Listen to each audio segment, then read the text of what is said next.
আসসালামু আলাইকুম। প্রিয় শিক্ষার্থীবৃন্দ, চট্টগ্রাম বোর্ড 2024 সালের প্রেপোজিশন আইটেম নিয়ে আলোচনা হবে এই ভিডিওতে।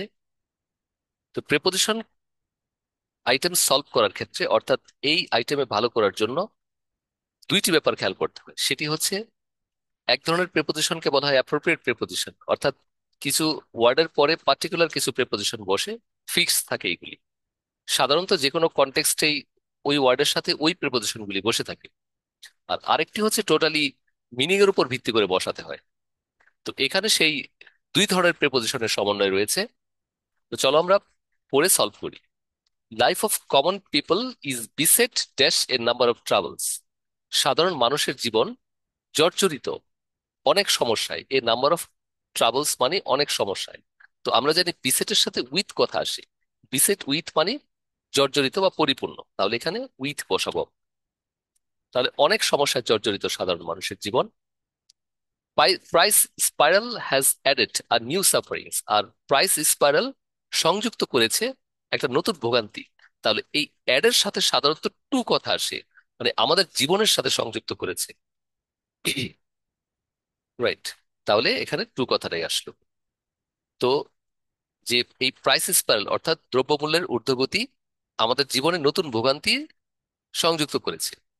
ইনডিড, প্রকৃতপক্ষে, প্রাইস অফ ডেইলি কমোডিটিস, নিত্য প্রয়োজনীয় জিনিসের দ্রব্যের দাম has gone dash the ability of the common people. তো এখানে একটু ব্যাপার খেয়াল করো, যে বললো যে নিত্য প্রয়োজনীয় দ্রব্যের দাম, এটা সাধারণ মানুষের সাধ্যের বাইরে চলে গিয়েছে।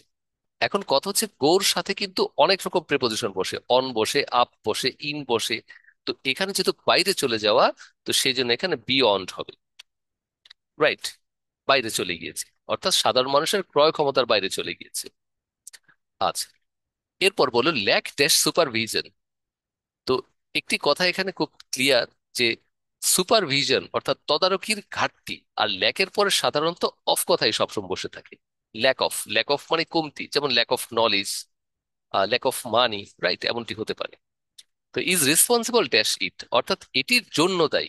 তো সেই জন্য এখানে আমরা ফর বসাতে পারি, যে lack of supervision is responsible for it, এটির জন্য আমাদের তদারকিটাই দায়ী।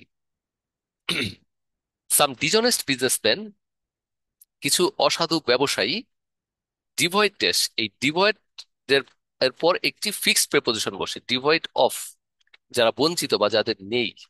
রাইট, তাহলে সেটি হচ্ছে ডিভয়েড অফ, অর্থাৎ কিছু অসৎ ব্যবসায়ী যাদের মধ্যে কোনো মরালিটি নেই, তারা ওয়ার্ড গুডস, তারা কালোবাজারি করে সেটাকে। Right, dash quick profit. Right, তো কিসের জন্য? কুইক প্রফিটের জন্য, তাহলে ফর হবে এখানে, ফর। রাইট, দ্যাট মিনস তারা কি করে, যে অসৎ উপায় বা অনৈতিকভাবে তারা আহ, কিছু পণ্যকে তারা তারা জড়ো করে ফেলে, অনেক সময় দেখা যায়। রাইট, আচ্ছা, অর্থাৎ তারা মার্কেটে, তারা ছাড়ে না পণ্যটাকে, নিজেরা নিজেদের মধ্যে হাতে জমাট করে রাখে বা আটকে রাখে এবং সুবিধা অনুসারে তারা ছাড়ে। The government should take punitive action dash those people. আর সরকার উচিত সেই সকল লোকের বিরুদ্ধে পদক্ষেপ নেওয়া, তাহলে এখানে হবে against. Right, punitive action against অর্থাৎ তাদের বিরুদ্ধে শাস্তিমূলক পদক্ষেপ নেওয়া। রাইট, তাহলে এখানে এগেইনস্ট কথাটা আসলো, এটা মিনিং অনুসারে হলো। আচ্ছা, people of all wax of life, সর্বস্তরের মানুষজন, এখানে অফ কথা আসে। People of all wax of life, সর্বস্তরের মানুষ। Should also cooperate dash government, মানে সরকারের সাথে সহায়তা করা উচিত তাদের। রাইট, তাহলে কোঅপারেট উইথ হবে কথাটি, with, cooperate with government. Right, সরকারের সাথে তাদের সহায়তা করা উচিত।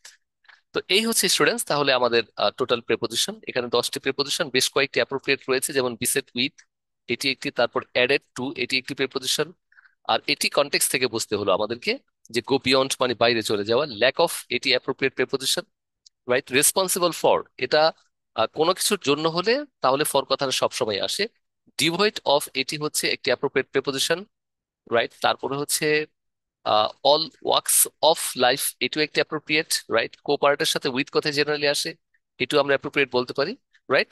তাহলে এই হচ্ছে আমাদের অ্যাপ্রোপ্রিয়েট প্রিপোজিশন এবং সাধারণ প্রিপোজিশনের টোটাল ইউজের মাধ্যমে এই প্যাসেজটিকে সলভ করে দেওয়া হলো। আশা করি তোমরা বুঝতে পেরেছো। সবাইকে অনেক ধন্যবাদ।